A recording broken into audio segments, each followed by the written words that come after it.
Hey guys, this week my dad sat down with Kelsey Finn from NACAS and Stein from MSCU to talk about the world beyond the classroom. These two are brilliant, and there's so many great ideas in this dope episode. I know we say this every week, but seriously, best episode yet. You are gonna love it. Will the traditional college campus even be relevant in the future? Today, it seems that everything in higher education is in question. Now, more than ever, it's important for us to have those tough conversations about what the future holds. Join me as I talk to the placemakers, those professionals who are in the business of making college campuses places where people want to be. Each week, we'll explore the future of the college campus in a very uncertain world. From the Collective Good podcast, this is the Placemakers series by MSCU, and I'm your host, TJ Logan. And we are live. Welcome back into the Placemakers podcast. You are joining me at my favorite time of the week. It's when I get to hang out with my friends who are cooler and smarter than your friends to talk about the future of higher education. Today, our Placemakers are Kelsey Finn, the CEO of NACAS, and Matt Stein. Matt Stein, we get to hear from every week on the wrap-up, and now our viewers who are tuning in live get to see your beautiful mustache live, which is a wonderful thing. And we're talking a little bit about things beyond the classroom today. I appreciate you both being here. Cheers to you both. I want to jump right in and talk about this idea of differentiation a little bit. We talked a little bit earlier in the week, and you know, every campus, it seems, is going to have to come out on the other side of this sort of differentiating and figuring out what it is that they're going to be in higher education. And I wonder if beyond the classroom, there's a real opportunity to do that. Because as we look around college campuses around the United States, particularly, there are a lot of the same types of experiences, right? There's a Chick-fil-A on every campus. There's a Starbucks on every campus. And I'm generalizing, but there's a lot of that. And it strikes me that there's a lot of barrier to entry for differentiation. And I want to talk about that a little bit, hear a little bit about that. And Stein, really, maybe, is that the sense? Is it challenging to have differentiation from an outside the classroom perspective? Yeah, I think one of the really interesting things about retail is the authentic experience that it provides for consumers, and it allows for people to engage with a product or a staff member who communicates something that's beyond what may be the campus experience through a physical place where you're getting a product that's unique to that, whether it's region, geography, or to the actual campus experience. And so something like a Starbucks, which is an iconic global brand that everyone recognizes, it's a beacon in airports for travelers. You know, it provides that warm blanket experience if you are a coffee lover. One of the things that can differentiate is the coffee experience. And so you lean into the third wave coffee roaster that's local that otherwise someone may not be as familiar with. And when we talk about coffee, for those who love coffee, which, right, many of us do, no one walks past Starbucks to go to another Starbucks is the example we always use. But people will walk past the Starbucks to go to that local or more nuanced coffee operator. And that level of differentiation can be really unique. You know, you think about some of these institutions, huge traditional land grants, tremendous out-of-state student populations. You're flying into a town, think about Tuscaloosa, Alabama, right? Yeah. You can't fly to Tuscaloosa. So, you fly into Birmingham, you hop in the car, you drive for 90 minutes through Alabama, and now all of a sudden you're getting to this beautiful campus. You're super excited. And the first coffee experience on campus may be a Starbucks. That's not a positive or negative, but it's not a differentiating component of the retail environment. So that's something that I think institutions are currently leaning into and trying to find a way to share some of the specialness as it relates to both their local community and the local industry, and then support people within that community. But I do think there's a real challenge as it relates to just the bureaucracy of it. Right. How do you, if you're a small business and you have 2 units, how do you even recognize that opportunity, and how can we do a better job of creating those opportunities for small businesses? Well, and I mean, you're striking at sort of the core of what a lot of this podcast has become. We started with talking about placemaking in terms of different entities on campus, and it's really turned into things that I think we need to stop doing, right? To some extent. And one of the things you're sort of hitting at is that bureaucracy. And we talked about this a little bit, that bureaucracy comes in the form of institutional standards that may be prohibitive. That bureaucracy comes in the form of procurement challenges that may be a little bit prohibitive. How do we undo some of that or get around that? Well, I'm not going to answer your question directly, That's but okay. I think You don't have to. a couple of thoughts on what you just shared is it's more around how do we share the space, right? So I think for so long we got into this trap of there needs to be one vendor, we get the most amount of money and give them all the space so they have all the resources, and now it's how are we sharing space, and how are we creating a community that has options and choice.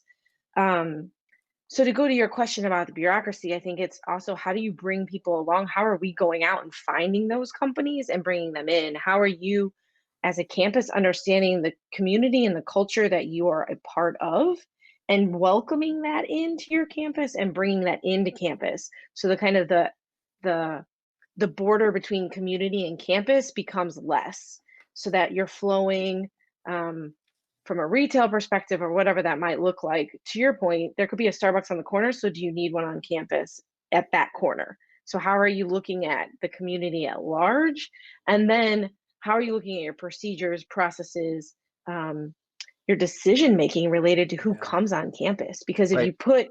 you put an RFP out there and then your decision making process is all based on who you're going to make the most amount of money from, you're never going to have those brands show up. Right. You're never going to have the smaller Right. mom and pops on campus, right? So what's your priority in how you're picking the And you're brand reading company? my mind. I was going to say, if we're making decisions based on revenue alone, is it going to keep us from making good differentiation decisions, or good decisions that'll be longer term greater goods? And what are those other things that we ought to be keeping in mind as we're making some of those decisions? Kelsey, the other day, I thought it was brilliant. You talked about this notion of social and cultural differences, and those being the sort of leads on decision making. Can you talk about that a little bit? I think that's just a fascinating sort of shift in the paradigm. So I think we're starting to see it even as campuses are trying to determine the best way to come back to campus in the fall. Yeah. So, what are your priorities? How are you determining them? I mean, we can talk about the California State University system Mhm. deciding online, 23 campuses. That's a choice, and that Yeah. makes a statement, right? And so that makes a statement financially, what you're choosing to do and how that impacts today. And then what does that mean for the long term, and how students are choosing where they go to college, and are they picking it based on choices that campuses are making today? And not all students maybe agree with that choice, right? Not all future Yeah. students, and some do. And so, how are we really deciding what the priorities are, and then standing behind those, and then making sure our students in the community feel safe and secure in whatever decisions that we make? Because I think no matter what decision you make, come back to school, bring half your students back, limit residence halls to one person per room, test everyone because you have the funding to do it. Whatever decisions they are, the student and the community needs to feel safe when they're walking onto your campus Yeah. community. And you're And hitting on that notion of psychological safety that we talked about a few episodes ago, that, part of this is the science and the logistics behind the science of how you make decisions. And the other part is about psychological safety. And I think you're touching on that, which is great. Do you think, one of the words you used the other day that I thought was really critical as it relates to decision making, and I think you were referencing Generation Z specifically, is making authentic decisions, making yep. decisions that align with what your authentic values are. Do you think there's a chasm between students and what they find to be authentic, and parents who are often paying the bills in terms of some of the decision making? Mm, it's a I, great question. I mean, I, generationally. I I think that there's a difference between anyone, and even between different students, Yeah. there's going to be a differentiation, right? That's not going to be limited just by whether it's a parent or a student or a faculty or a staff or an alumni, right? That differentiation exists for everyone. I think the opportunity there is for the institution to really talk about who they are and help communicate Mhm. that through their processes and procedures. And Kelsey's point earlier about a system deciding to shut down, that's going to have long-term, long time horizon impacts for how students, faculty, and staff engage with that system in a going forward basis. And a decision like that is going to impact folks that are in middle school today in terms of what Yeah. they identify with these institutions. And that, I think that more than anything else is really what we're going to see come out of some of these decisions. It's going to help people identify better before they set foot on campus. Is that a place where I'm going to feel safe? Not my core values are identified by the Mm. institution. This is a great opportunity for institutions to step up and really communicate who they are as an institution across all levels of what they do, whether it's academic, whether it's student fees, like we heard about from the students on the pod last week, right? Yeah. All those things are relevant, and everyone has a touch point with it today differently than they did 6 months or a year ago. Yeah.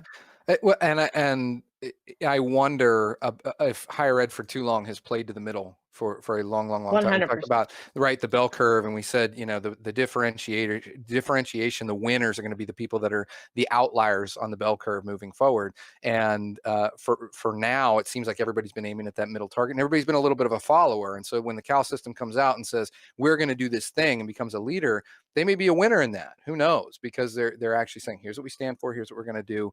You want to get on board with it, get on board with it. It's really, really interesting. Kelsey, I want to talk a little bit more about this notion of, you talked about the community and the campus and bringing the outside in. And so I'm interested, do you think this calls for a whole different level of sort of integration on a campus?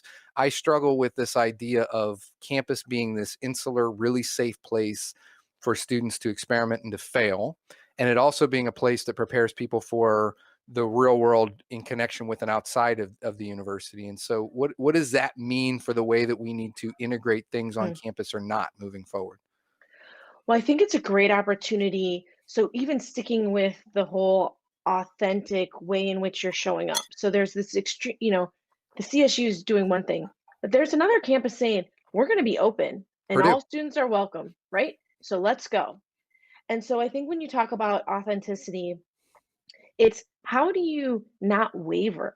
It's like we made this decision and you might pivot and change a little bit, but how do you stay true to those core values and direction? And so I agree with you that, and I agree with this idea that campus is a safe place for students to come, try, fail, learn, try again. But then I think if they're real clear about their priorities, so then the corporate business partners that are coming in and partnering with them, how are they real clear about matching priorities? And so is there a trial and error opportunity with corporations in a way that's safe on campus, right? So I think this Saxby model, when we talk about the student CEO, right? The student for a semester or longer, maybe it's a little longer, right? They're running the coffee shop from beginning to end. They're accountable for it. It's bringing, and Saxbys is a part of that whole community. It's not just the campus that they're on, right? They're doing it from a regional perspective of how they're contributing to society. And so do you think that's the new model moving forward? That this notion of integration to that level. And for listeners who haven't heard of Saxbys, check them out. They're a very, very cool company who has really integrated into the higher ed market in a way where they're not just selling coffee. They're doing situated learning and apprenticeship and really focused on the student work experience in a way that is unique and novel and that you don't see with other corporate entities on campus that are only focused on being the big revenue play. But do you think that's it? Do you think that's where we go? I hope. I really do. I mean, I think this idea of internships, or you have a marketing internship, that's great. But how are they really learning the ins and outs of the business? How are they taking this instructional learning from the classroom and making it experiential?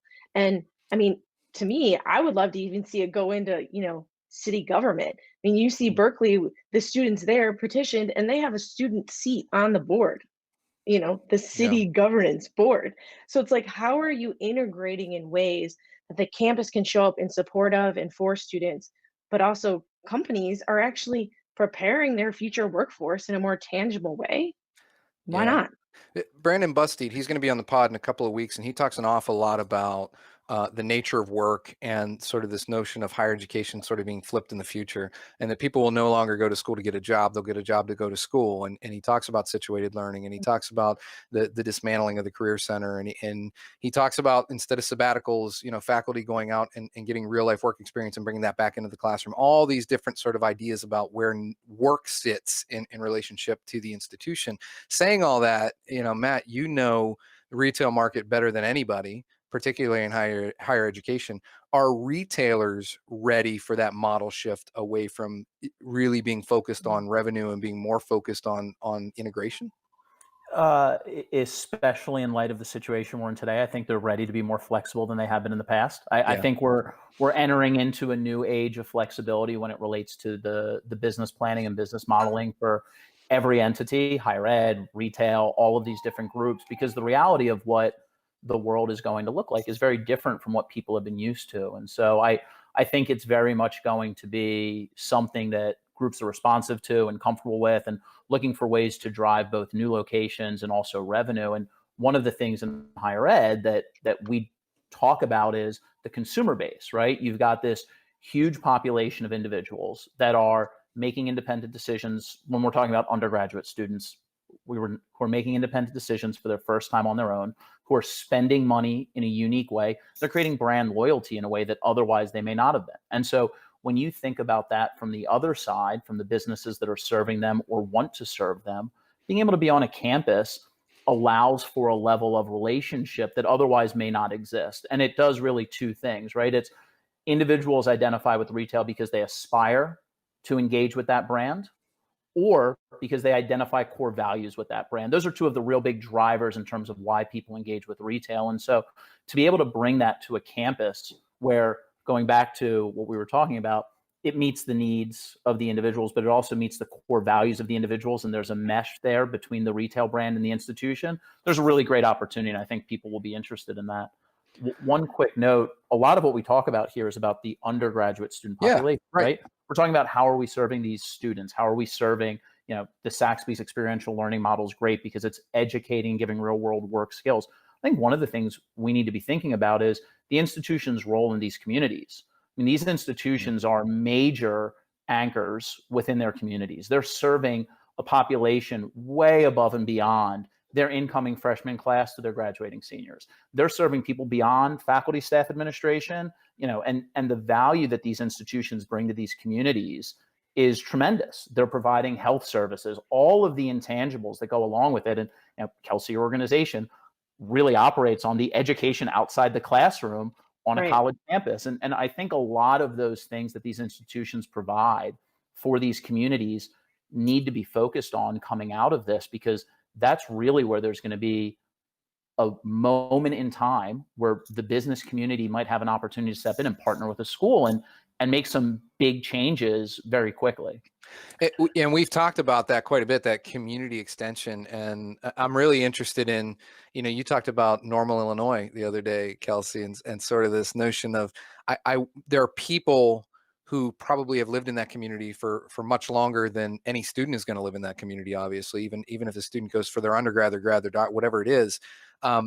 Is it the community that forms the culture of the institution, or the institution that forms the culture of the community? Is a student signing up to be part of that community, or is the community signing up to be part of that student's life? I wonder how that should go moving forward. Whoever's louder, right? Right. Yeah, I was like, ask the residents of the city of Berkeley that question Yeah. and see what answer you get versus the city of Normal. Because there's something charming about these towns and these cities and what they do to contribute. I'm in Philadelphia, and part of what you pride yourself on in being in Philadelphia is that as an urban institution, the education, the experiential learning that is available to you, not just beyond the classroom, but beyond the walls of campus, in terms of being in a diverse, large urban center, is something that's an important component of the educational experience. And there's always this sort of tug and push and pull. And so I wonder if any of that has room for growth or change in the future, sort of the relationship between the two entities. So it makes me think that really isn't one right answer to your question. Might be giving a political As answer to often this, is the case. Yeah. but I actually made a note when we were talking a little bit and bringing the bureaucracy to the retail partner and the campus, but let's add the community into it. It feels like it's an opportunity to actually bring multiple players and partners to the table and decide what the future looks like, and to do this in an intentional way. Because I think the values and the culture of the community, the surrounding community, the value and culture of the campus are probably close to alignment, but are they in alignment? Do they want it to look different, better, change? So have those conversations. I think we're in a time and place where the empathy is higher for others. And so how do you actually have a conversation that says, hey, have we been the partner? have we shown up together for our community at large the way we want to show up together? Hmm. And move with what you maybe find out, and bring, if there's some key businesses to your community, bring those players to the table too. So now you have the city or town, you have the university, you have the retail involvement. So have a conversation, like, what do you want it to look like, and how do we want to work together going forward? Because I think then it's on the onus of the university of how they're running RFPs. It's on the companies of how they're responding and what they're bringing to the table. It's on the city and the towns to be welcoming and inviting to those students that are coming in and out of their town, because it does bring a different life. So how is this, you know, more community based for the greater good of the future generation? And you're really hitting on the one overarching theme that's touched every single episode, which is silos need to be broken down, right? You can't write an RFP over in purchasing that isn't thoughtful about the student experience. It just isn't going to work anymore, or at least it's not going to be the most effective way to move forward any longer as we go. And Matt, I don't want you to necessarily give away any secret sauce, but as people are thinking about how do we progress in this new world, what advice do you give campus professionals who are thinking about, okay, well, how do I approach retail on my campus? How do I approach writing an RFP moving forward? What sort of different things do I need to keep in mind that aren't in my playbook today? Well, they should call us, Sure, obviously. of course. First answer. Right, that's the easy one. easiest one, right? Right. Good Right. product placement. I appreciate that. They should be talking to people. No, but there's a real level of talking to folks in the industry that are doing business. They should be talking to their peers. For as much as we talk about the challenges in higher ed and the bureaucratic nature, higher ed makes big changing decisions, and they do it at an institutional level. And when their peers see them do it, those institutions then have huge influence. So talking to their peers and seeing some of those changes that are taking place is really important. But the real thing is being flexible. Kelsey said something that's, to me, I've been thinking about since she said it, which is the empathy in this moment is really special, right? And we're going to see that influence decision making, I think, across the board in the business world. And the biggest challenge for retailers is how to operate like the group they see themselves being in the future. And when you have retailers that are dealing with thin margins and fighting for every month so that they can pay their employees and move things forward, I mean, it's a challenging business. And the world of retail in any of the categories, right? Health and wellness, beauty, for any of those institutions or any of those organizations working with an institution, it's a big lift. And so universities, by and large, I think the best thing they can do is try and be as flexible as possible, try and listen as much as they can, and more importantly, identify the partners that you view as aligning with your core values. If an institution can pick that right group at the beginning, everything else falls into place. Well, and I think in addition to the core values piece, of course, hiring MSC, but also when you think about the core values piece, I think it's also about thinking comprehensively about the campus, right? I think it feels from the inside looking out oftentimes that we make decisions based on, well, that person owns that space and they're making the decision on it, instead of, as a campus, here's what we value, here's what we're trying to do, and here's a puzzle piece here and a puzzle piece here and a puzzle piece here that advances that effort, whether it be about situated learning, whether it be about revenue, whatever the goal is, everybody being in that together. Yeah, and I mean, Kelsey, I'm sure that you see this every day with your partner institutions as well as partner businesses. When you get the right decision makers at the table, those conversations happen quickly, right? But it's identifying who those people are and making sure that everyone is aligned in the focus going forward. And I think the real opportunity coming out of this is going to be how to get not only institutions and the larger business community, but these communities together to bring things forward that otherwise may not have been possible, or that have left a community because of the reality of COVID. Mm-hmm. Yeah, and I think it comes back to, what's the intent of a residential or in-person learning experience from its inception, right? So this idea of it is a place for learning and growth and opportunity. And so how are we getting back to those roots in some ways with additional partners at the table to move forward with that, to keep that underlying, we're here for this learning and this growth experience, right? We're not here because I built the fanciest building and now I get to own it. Right. and I get to control who comes in, not you, but them, right? So how is it that it gets to reshape back to the core of learning, growing, developing, bettering the community, and doing that with more partners at the table? You just wrote our mission statement. Scott Galloway's been actually talking an awful lot about that from NYU on his show and on the pod about higher ed has essentially lost their way. And this is a huge wake-up call to sort of return to, as you said, to our roots. What are we all about, and how do we do that? And the metaphor he made the other day was, saying that we turned away 92% of our applicants is like a homeless shelter saying we turned away this many people last night, and being happy about that. And we've almost reversed the role of higher education to say it's not about the public good anymore. And so I couldn't agree with you more about getting back to the roots. I think that's well said.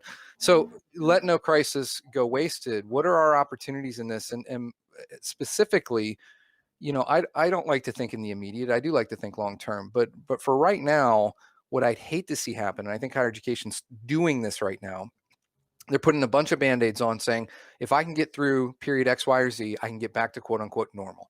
I don't want to get back to normal. I think this is an opportunity to really restructure some of the things we do to be better as an industry, to be better for our students and for the communities that we serve. So what can we do now in this weird time as people are really focused on getting back to normal? What are the things we could do to set us up for a better future? I'll go first, Kelsey, unless you want to go first. Go ahead. I think the biggest thing, I think the biggest thing for folks in our world, right, in our small sphere of this conversation, which is really the commercial ground floor retail experience, is there's a real opportunity to bring partners to the table that otherwise may not have looked at an institution as a place where they necessarily want to be locating a business, right? There's a lot of challenges in operating a business on and around the college campus.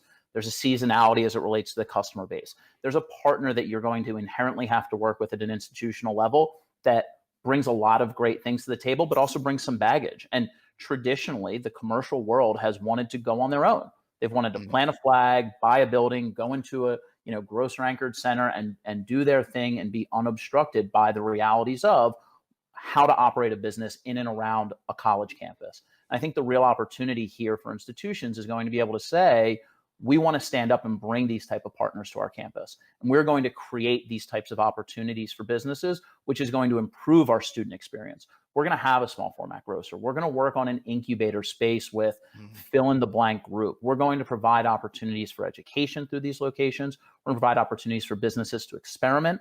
We're going to let them come in. We're going to allow the business partners to fail. We're going to allow them to see what works. And they're going to do it with these people that want to work for them, that want to buy their product, and that identify with them. And I think that opportunity for institutions, if folks on the higher ed side can figure that out, is going to be one of the things that can help differentiate the values of some of these places going forward.